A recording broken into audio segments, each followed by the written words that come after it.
to achieve your goals and dreams, you need to do three things: simplify, simplify, and simplify. Why is that so hard these days?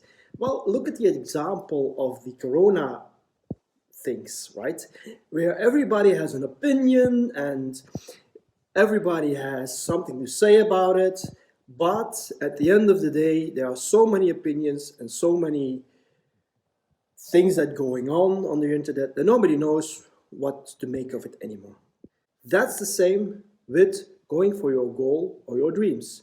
If you can't simplify it, if you can't decide, then you won't achieve your goals and dreams. Although it's not easy, it has to be simple.